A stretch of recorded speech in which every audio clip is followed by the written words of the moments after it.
ஆவணி மாத ராசி பலன்களை பார்க்க இருக்கிறோம். குறிப்பாக இந்த வீடியோவானது பார்த்தோம் அப்படின்னாக்கா கன்னிராசி அன்பர்களுக்கான வீடியோ. இந்த கன்னிராசி அன்பர்களுக்கு இந்த மாத கிரகங்களை ஆராயும் போது வருகின்ற ஆகஸ்ட் மாதம் 17ஆம் தேதியிலிருந்து 2025 செப்டம்பர் 16 தேதி காலகட்டம் வரலும் இந்த மாதமானது இருக்க போகுதுங்க. இந்த இடைப்பட்ட காலகட்டத்தில் நடக்கக்கூடிய நிகழ்வுகளை நம்ம துல்லியமாக சொல்ல இருக்கிறோம். அதில் பார்த்தோம் அப்படின்னாக்கா அவங்களோட ராசிநாதன் சொல்லக்கூடிய கிரகமானது ராசிக்கு 11ஆம் இடத்துல உட்காந்துருக்கார். 12ஆம் இடத்துல சூரியன் கேது இணைவுகளும் தொடர்ச்சியாக பார்த்தீங்கன்னா கொடை யோகத்தில் இந்த மாதம் உருவாகிறத பார்க்க முடியுதுங்க. கொடை யோகம்னா என்ன அப்படின்னாக்கா தன்னோட ராசியில் ஒரு கிரகம் உட்காந்து மீத கிரகங்கள் எல்லாமே வரிசைப்படியாக தனக்கு ராசிக்கு 12, 11, 10, 9, 8, 7ன்ற மாதிரி அனைத்தும் ஆர்டராக இருந்தது அப்படின்னாக்கா அது கொடையோகம் அப்படின்றீங்க. அது இந்த அமைப்புகளில் இந்த மாத காலகட்டம் உங்களுக்கு உருவாகிறதுனால இந்த கொடையோகம் என்ன செய்யும் அப்படின்னாக்கா பேர் புகழ் கௌரவத்தை கொடுக்கக்கூடிய ஒரு காலகட்டங்கள். வெகு நாட்களாக ஏதோ நினைச்சு எதிர்பார்த்து காத்திருந்த ஒரு செயல்கள் இந்த மாதத்தில் நடைபெறும். நீங்கள் இந்த பொறுப்புகளுக்கு நாம் தகுதி இல்லாத ஒரு நபர்களாக இருந்தாலும் இந்த சமுதாயத்தில் உள்ள மக்கள் பார்த்தீங்கன்னாக்கா இந்த துறைக்கு நீங்கள் தான் பொருத்தமானவங்கன்ற மாதிரி அந்த துறையில் போய் உட்கார வச்சு அழகு பார்க்கக்கூடிய ஒரு காலகட்டம் உருவாகும். அப்போ இந்த நேர காலகட்டத்தில் அரசாங்கத்தில் பணிபுரியக்கூடிய நபர்களுக்கு பதவி உயர்வுகள் கிடைக்கலாம். அரசாங்க உத்தியோகத்துக்காக காத்திருக்கக்கூடிய நபர்களுக்கு உங்களுக்கு வீட்டை தேடி வாய்ப்புகள் கிடைக்கக்கூடிய காலகட்டம் உருவாகும். அதே போல என்னைக்கோ செய்த உதவிகளுக்கு பாராட்டுகள் கிடைக்கக்கூடிய காலகட்டம் உருவாகும். திடீர் அதிர்ஷ்டங்கள், திடீர் பண உறவுகள் ஏற்படக்கூடிய காலகட்டமாக இந்த மாதங்கள் வந்துட்டு இருக்குங்க. உண்மையாக சொல்ல போனால் இந்த கன்னிராசி என்பவர்கள் எப்பொழுதுமே விட்டு கொடுத்து போகக்கூடிய நபர்கள், எதையுமே எதிர்பார்த்து வாழக்கூடிய நபர்கள் கிடையாது. மற்றவர்களுக்காக வாழக்கூடிய நபர்களாக இருப்பாங்க. எதையும் நாளைக்கு வேணும்னு ஆசைப்பட மாட்டாங்க. இன்றைய நாட்கள் இனிமையாக கொண்டுட்டு போகணும்னு ஆசைப்படக்கூடிய நபர்கள்.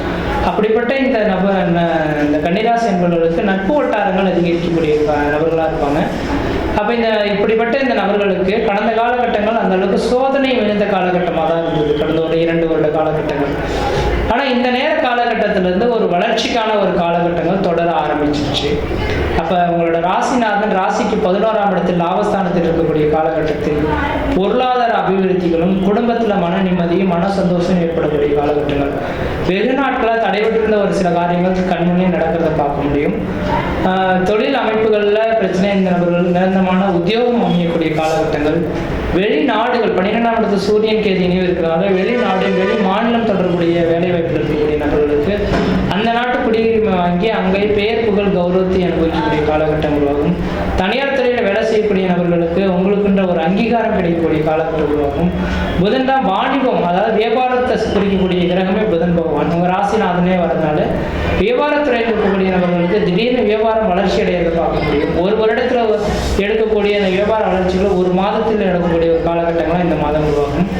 அதேபோல் 4ஆம் அதிபதியான சொந்த வீட்டை பார்க்கக்கூடிய யோகங்கள் உருவாகிறதுனால வீடுமனை வாசல் வண்டி வாகன யோகங்கள் வாங்கக்கூடிய யோகங்கள் உருவாகும். ஏன்னா 4ஆம் இடம் வீடுமனை வாசல் வண்டி வாகன யோகங்கள் உருவாகும். இப்போ திருமணம் ஆகாத நபர்களுக்கு திருமண வாய்ப்புகளும் குழந்தை பேர் இல்லாத நபர்களுக்கு குழந்தை பேர் உருவாகக்கூடிய காலகட்டமாகவும் இந்த மாத காலகட்டங்களானது உங்களுக்கு இருந்துட்டு பார்க்க முடியுது. படிக்கக்கூடிய மாணவ செல்வங்களுக்கு கல்வியில் வளர்ச்சி அடையக்கூடிய ஒரு காலகட்டங்களாக இருந்துட்டு இருக்கிறத பார்க்க முடியுங்க. 6ஆம் அதிபதியான சனி பகவான் இந்த நேர காலங்களில் வக்ரம் பெறதுனால எதிரிகள் எத்தனை பேர் இருந்தாலும் உங்களை விட்டு விலகி ஓடக்கூடிய காலகட்டம் உருவாகும். எதிரி தொல்லைகள் நீங்கி பெருமூச்சு விடக்கூடிய ஒரு காலகட்டங்களாக இந்த நேரம் வந்துட்டு இருக்கு. பொருளாதாரத்தில் பின்தங்கிய நபர்கள் எல்லாமே இந்த நேரத்தில் பொருளாதார அபிவிருத்திகள் பெறக்கூடிய காலகட்டமாகவும் உடல் ஆரோக்கியம் சிறந்து விளங்கக்கூடிய ஒரு மாத காலகட்டமாகவும் இந்த மாதம் வந்துட்டு இருக்கு. அப்போ எனக்கு தெரிஞ்சளவு இந்த மாத காலகட்டங்களானது உங்களுக்கு ஒரு அதிர்ஷ்டம் நிறைந்த காலகட்டங்கள், கொடையோகத்தில் இருக்கக்கூடிய காலகட்டங்கள், எதிரிகளில் வெல்லக்கூடிய காலகட்டங்கள், புதிய பதவிகளும் பொறுப்புகளும் தேடி வரக்கூடிய காலகட்டங்கள், திருமணம் ஆகாத நபர்கள் திருமண வாய்ப்புகள் கூடி வருது, குழந்தை பேரே இல்லைன்னு சொல்ல காத்திருக்கக்கூடிய நபர்கள் குழந்தை பேர் உருவாகக்கூடிய காலகட்டம் உருவாகுது. இது மாதிரி ஏதோ ஒரு விஷயத்தில் ஒரு நல்ல ஒரு காரியங்கள் இந்த மாதத்தில் நடக்க போகுது. அதே லக்ன உங்கள் ராசியில் செவ்வாய் பகவான் இருக்கனால பேசக்கூடிய விஷயத்தில் மட்டும் கொஞ்சம் கவனமாக பேசுங்க. என்ன பேசணுன்றது சிந்தித்து பேசுறது நல்லாயிருக்கும். செவ்வாய் ராசியில் இருக்கக்கூடிய காலகட்டத்தில் சட்டுன்னு கோவப்பட்டுருவீங்க. அப்போ இப்படி எப்போதுமே கோவப்பட மாட்டாரே, ஆனால் இப்போ கோவப்பட்டாருன்ற மாதிரி மக்களுக்கு இருக்கும். அதனால் இந்த இடத்துல கொஞ்சம் கோபத்தை குறைத்துக் கொள்வது ஓரளவுக்கு நல்லாயிருக்கும். அதே வேளையில் பார்த்தீங்கன்னா 7ஆம் இடத்துல சனி பகவான் சசயோகத்தில் இருக்கிறதுனால முக்கிய பொறுப்புகள் உங்களுக்கு வைக்கக்கூடிய ஒரு காலகட்டமாக இந்த நேரம் வந்துட்டு இருக்கீங்க. அதே வேளையில் சசயோகம் முக்கிய பொறுப்புகளை கொடுத்தாலும் கணவன் மனைவி உறவுகளில் கொஞ்சம் பிரிவுகள் வரதுக்கான வாய்ப்பு உண்டு. இப்போ கணவன் மனைவி உறவுகளில் கொஞ்சம் விட்டு கொடுத்து போகிறது ஓரளவுக்கு நல்ல பலன் கொடுத்துரும். விட்டு கொடுக்கல அப்படின்னாக்கா அது சாதாரண பிரச்சனையும் பெரிய லெவலில் 4 பேர் பேசக்கூடிய அளவுகளுக்கு உங்களுக்கு பிரச்சனைகளை வழிவகுக்கக்கூடிய ஒரு காலகட்டமாக இருந்துகிட்ருக்கு. அதனால் கொஞ்சம் கவனமாக இருந்து செயல்படக்கூடிய காலகட்டமாக இருந்துட்டுருக்கீங்க. இப்போ ஃபைனலாக சொல்ல போனோம்னாக்கா இந்த கன்னிராசி அன்பர்களுக்கு இந்த மாதம் கொடையோகம் செயல்படக்கூடிய காலகட்டங்கள். கொடையோகம்னா என்னங்க? தனக்கு கொடை பிடிக்கக்கூடிய ஒரு நபர் பக்கத்தில் இருக்கிறதா இருக்கும். அப்போ என்னங்க, யாருக்கெல்லாம் கொடை பிடிப்போம்? இந்த உலகை ஆளக்கூடிய முக்கிய பொறுப்புகள் இருக்கவங்களுக்கு மற்றவங்க செய்யக்கூடிய தொண்டு அப்படின்றது. அப்படிப்பட்ட இந்த யோகம் இந்த நேரத்தில் இருக்கனால இந்த மாத காலகட்டத்தை செவ்வனை செயல்படுத்திங்கனாக்கா வாழ்க்கையில் வளர்ச்சி பெறக்கூடிய காலகட்டம் உருவாகும். குடும்பத்தில் சுபகாரியங்கள் செய்வதற்கும் சுப நிகழ்ச்சி செய்வதற்கும் வீடு மனை வாசல் வாங்குவதற்கும் வீடு மனை வாசல் கட்டுவதற்கும் குடிபெயர்த்துக்கும் குலதெய்வத்துக்கு செய்ய வேண்டிய சடங்குகள் செய்யறதுக்கும் இது ஒரு உன்னதமான காலகட்டமாக இருக்குது. இந்த மாத காலகட்டம் சரியாக பயன்படுத்துங்க. வாழ்க்கையில் வெற்றி பெறது சிறப்பாக இருக்கும். இந்த மாத காலகட்டத்தில் நீங்கள் வழிபடக்கூடிய தெய்வம் இது அப்படின்னாக்கா பிள்ளையார்பட்டி விநாயகர் கோயிலை வழிபாடு செய்வதன் மூலமாக இந்த மாத காலகட்டமானது உங்களுக்கு பண வருவாய்களும் மன நிம்மதி பெருமூச்சு விடக்கூடிய காலகட்டமாக இருக்கும். முயற்சி எடுத்து பாருங்கள், கண்டிப்பாக வெற்றி பெறுவீங்க. நன்றி, வணக்கம்.